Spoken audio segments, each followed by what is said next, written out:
everyone, today I am going to tell about Fantastic Mr. Fox. In a village there were 3 farms.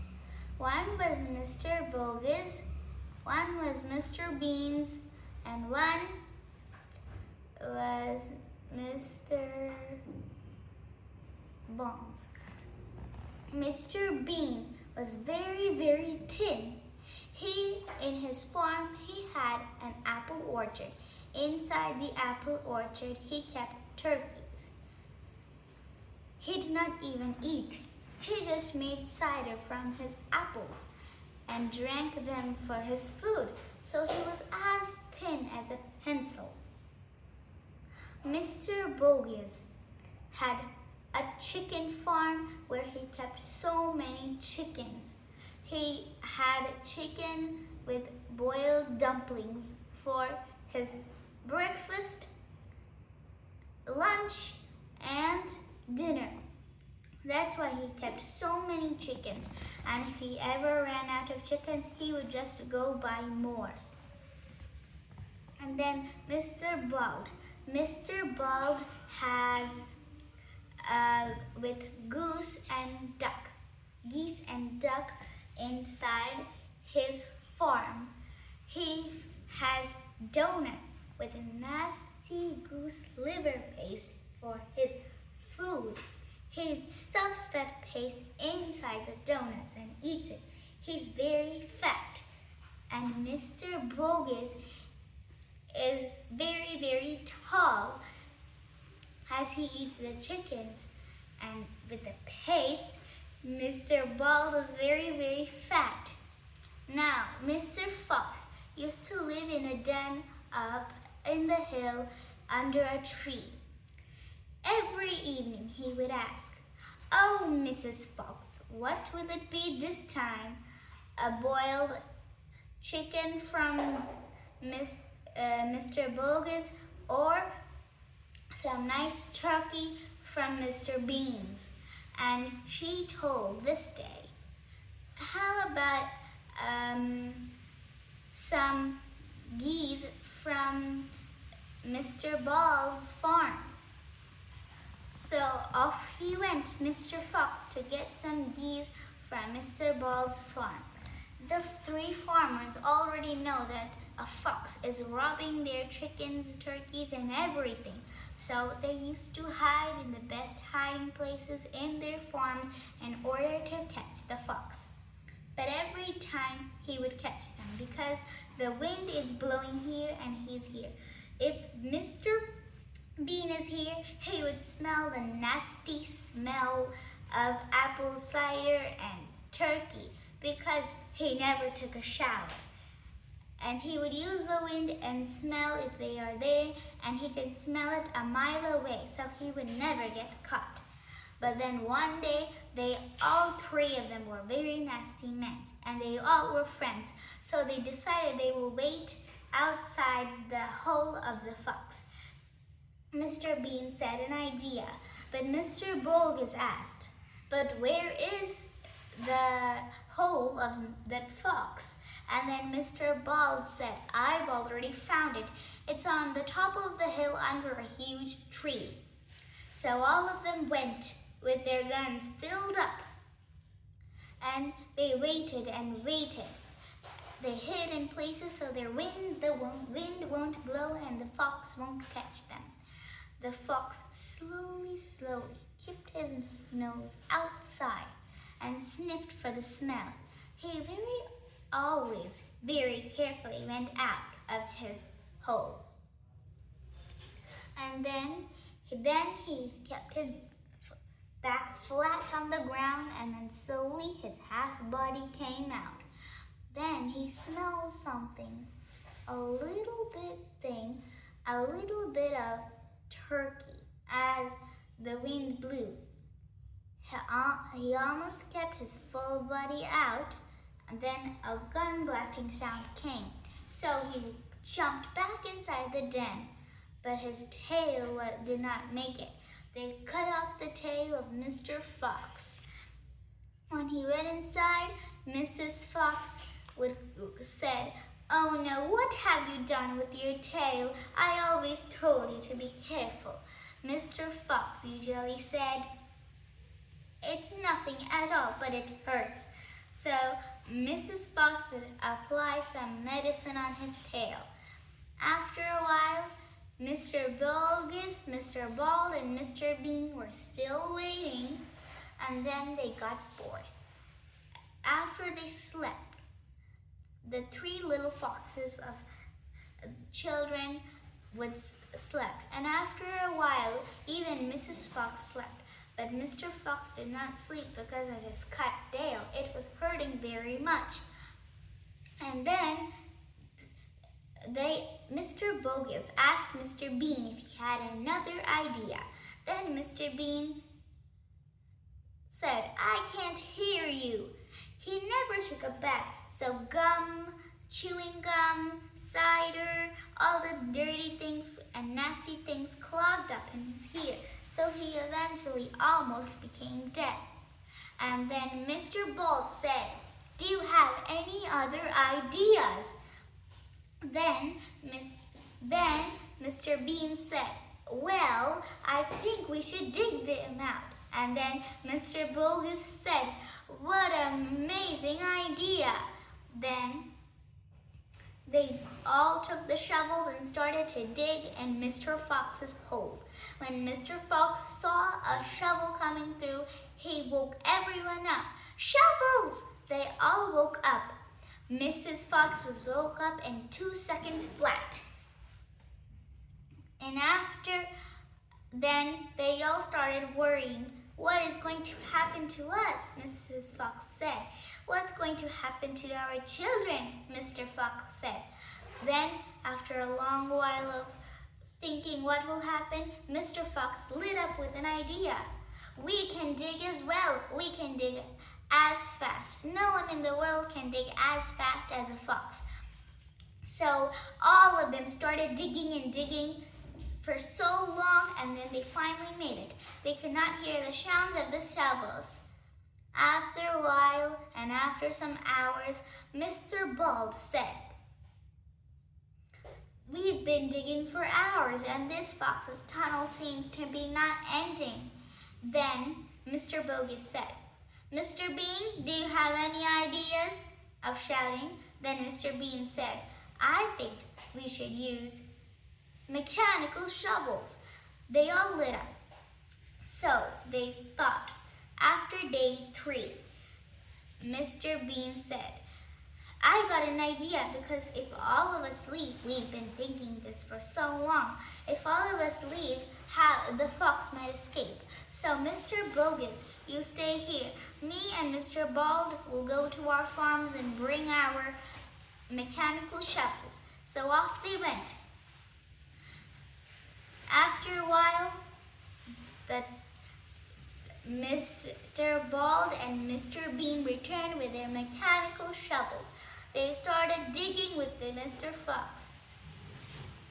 Every so often then, Mr. Fox would go up and see if they were there, but he would always say they're still there with the mechanical shovels and come back down. And Mrs. Fox would say, "Are you sure?" "Yes, I'm sure as a fox on a rat," he said. And then, after a while, after day 4, all the foxes began to starve. Then the smallest fox said, "Dad, can we at least go up there and get that chicken from Mr. Bald? He's just swinging it upon our hole and it's smelling so nice." And then Mrs. Fox said, "No way I will let you up there. I would rather let you die in peace here I don't want you to face those guns," she said. Then Mr. Fox lit up with an idea. We will dig and go in search of food." All of them lit up, but Mrs. Fox said, "I can't use my hind legs to dig anymore. I'm so hungry." The 4 children said, "We will come with you, Father." And Mr. Fox said, "You stay here. Me and the children will go and bring back some food." So all of them started digging with their hind legs. And after a while, they had dug to a wide floor. Then Mr. Fox said, I think we should have a look up to see where we are. So they all started to dig upwards. Then they found a roof tall of wood. They could not even open it. Then the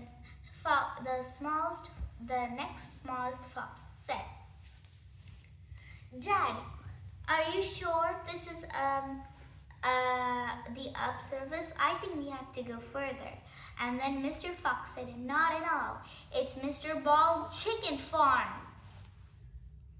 After a while, Mr. Fox started pushing up the roof, and it finally came out.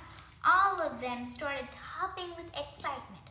And then Mr. Fox said, nope, don't come out. These chickens could make a sound that could wake up some of the servants and Mr. Bald's house, because some servants were still there. The others had surrounded the whole hill to make sure the fox didn't escape by making a hole from the other side of the hill. The next time they all came, and Mr. Fox had picked the most plump chickens from Mr. Bald's house. Then he started, and then he had gotten all the chickens and said, you guys are thirsty enough. Go to that big tank over there and get up some water.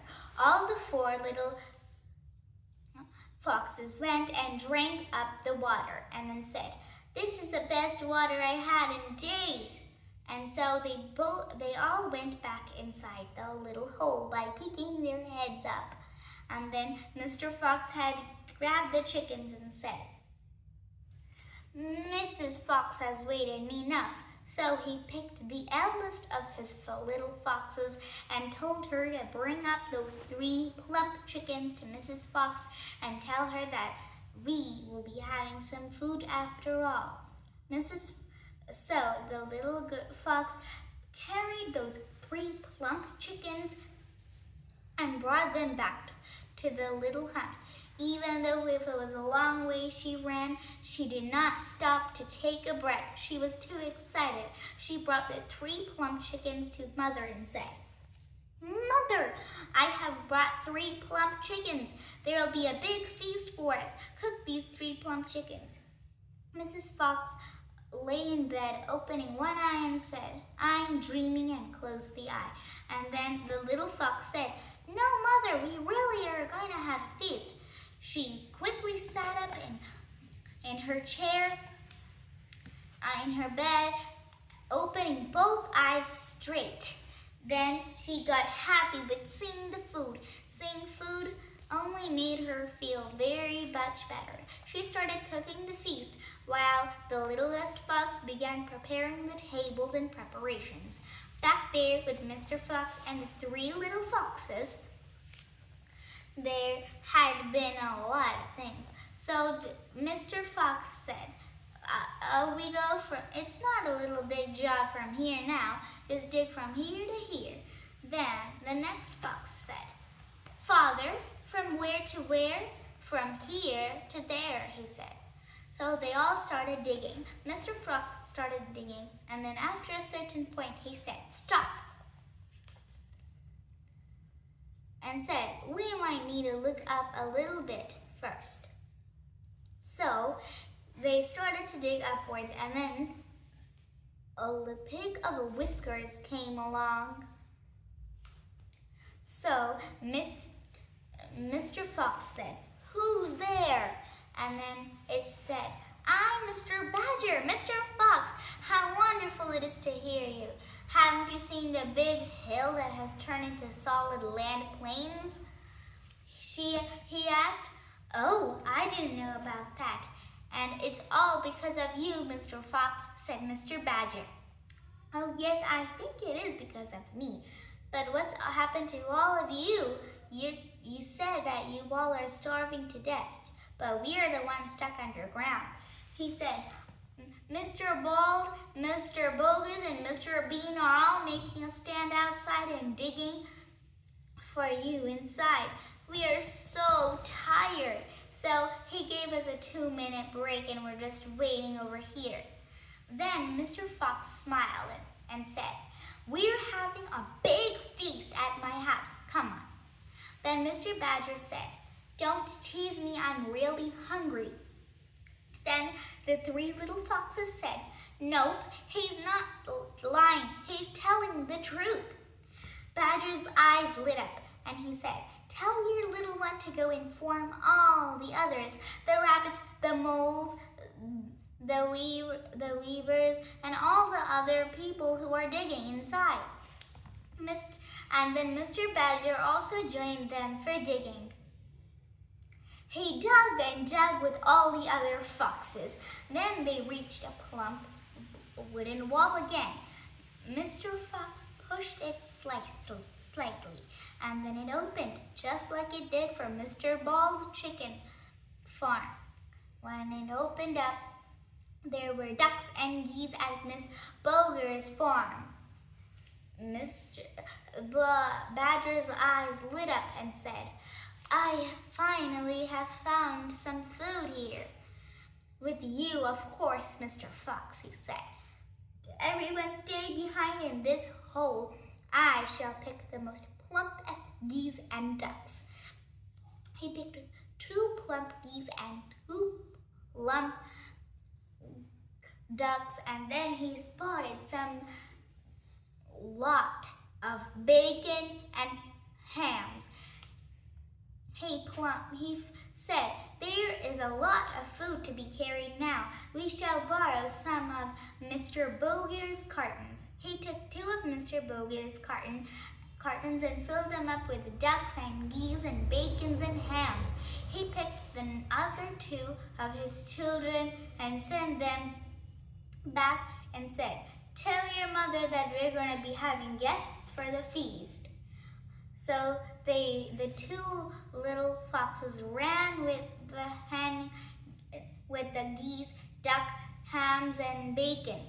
The littlest fox, Badger and Mr. Fox, said, "I think I know where we're going next," said the little fox. "Really? Where?" asked Badger. "We've already went to Mr. Ball's chicken farm, Mr. Bogus's duck and geese farm. I think next we'll be going to Mr. Bean's apple cider and turkey farm." "You're absolutely correct, my little one," said Mr. Fox. They dug and dug, and then there was this rock wall. "How do we get past this one? It's not wood," said Badger. "Yes, but there is one brick somewhere that can lead us to Mr. Bean's storage room." Then he pushed a brick and it slided, and then from there a pair of whiskers appeared. It was Mr. Rat. "Hello, who dares enter my home?" Excuse me, can we please come inside?" asked Mr. Badger. "Nope, it's my home and I won't let anybody inside." Then Mr. Fox made a wink at Mr. Badger and said, "Oh, please," very politely said, "Oh, please, Mr. Rat, I'm a very hungry one, and if you don't get out of the way, I'll gulp you up in a fast."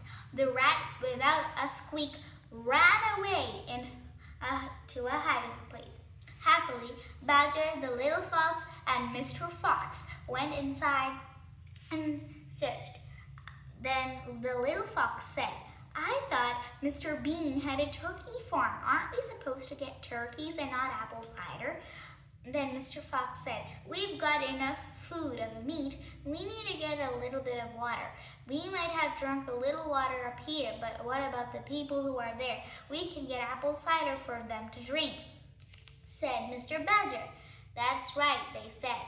They went up and then they all saw the wonderful cider. It's not like the cider you get in the market. It's one straightly made from apples. So the littlest one, while Mr. Badger and Mr. Fox were chatting, took a jar and took a little sip. Wow, it tastes like rainbows and clouds and so many more unicorns like that, she's telling. Then that's enough for you, said Mr. Fox. He took the cider and started drinking a gulp. He said, that sure tastes like rainbows. Then Mr. Badger said, it's my turn, it's my turn. I never tasted Mr. Bean's cider. He drank a little and they all felt as if they were in a different world. But soon they snapped out of it and said, there's a huge feast waiting for us. Then they saw Mr. Rat, who was up there. Hey there, stop crunching on my cider. Oh, Mr. Rat, I told you I'll gulp you up, said Mr. Fox. Well, not if you're gulping on my cider. He took a hollow tube and he started to suck up some cider from a jar. Then Mr. Badger saw on the ground many bottles of empty cider, and he showed it to the others. The others saw it, and then Mr. Fox said, you are a nasty drinker of cider, he said to the rat. I don't care about that, the rat said. Well, he's drunk, said the littlest fox. After a while, they heard a noise. Mabel, get those 2 ciders. Mr. Bean's been asking me for many ciders since he's been camping out there waiting in that fox's den. Oh, Mrs. Bean, I think he offered me the tail of that fox. Then Mrs. Bean said, oh, they threw away the tail. Didn't you remember? Oh my, isn't that real? You can have the head, said Mrs. Fox. Hang it up in your bedroom along with a smushed tail. Mr. Fox, everyone froze. The rat hid there hiding behind the bottle. Mr. Fox, Mr. Badger, and the little fox ran and hid behind 3 jars. Afterwards, the lady came down from the stairs and she was sniffing the air. And then she walked straight up to the area where Mr. Fox was hiding. Mr. Fox, the little one, and the badger were all shaking with fear. They were 2 jars away. She asked Mrs. Bean, how many jars would he want? He's already drunk so many ciders. Give him 2 or 3, maybe that will be enough to push up his stomach. He says the fox should be out in a minute. So the lady took out the 2 jars and asked, 2 or 3, you said? Take anything you want. It's more important if the jars get to him in time. Then 2 is then. Mr. Fox was just a jar away until to get spotted. And then the lady left the room and then Rat began, get out of my home! They all said, you silly old rat. Mr. Fox kept everything and said, everybody grab a jar and get out of here. Then they heard a noise. There's a rat in here. I'm going to put some paste for the rat and poison him. Mr. Fox said, we don't want to be poisoned. Everybody grab a jar and get out of here. They grabbed a jar and then Mr. Fox placed everything as if nothing had been taken. After he went out, he placed the brick back inside. They all ran with the jars back to the feast. They ran and they ran. Finally, they got to the feast. All the animals are waiting. The table set with so much food. They all jumped with joy. They kept the jars of cider in the middle of the table, and then they sat up. For a while there was no talking, just the sound of crunching and chewing. All the animals were so hungry because of Mr. Bean's, Mr. Ball's, and Mr. Bulger's big attempt to grab Mr. Fox. As they all drank up the cider, Mr. Badger stood up and said, we are having this wonderful feast because of Mr. Fox. Everybody have a word out to Mr. Fox. Soon after, everybody stood up and said to Mr. Fox. After a while, Mr. Fox himself, Mr. Fox's wife, Mrs. Fox, stood up and said, "All I have to tell is my husband is a fantastic fox." And she sat down. Then Mr. Fox himself stood up with a grin and said, "I have a speech to make. We all are underlovers, right? We only go out of the underground to get food for our friends and families." Everybody nodded and laughed and cheered after he had a gulp of the cider in his hand. He said, "How about I've already made a tunnel to our little shops of Mr. Ball's chicken farm, Mr. Bulger's duck and geese farm, and I've even made it to the cider of Mr. Bean's farm. So now, how about our little shopping reigns? Everybody have separate houses for the moles, for the wadgers, for the badgers, the weasels, the rabbits, and all of us here." They all had separate homes, even for the foxes. Now, he said, "There's an underground street for everybody now. We don't have to risk getting shot by those nasty farmers ever again." He said, and he's also said, everybody can go shopping wherever they want, as the farmers never go down there. But be a little careful at Mr. Bean's cider shop. And then that's all about Fantastic Mr. Fox. May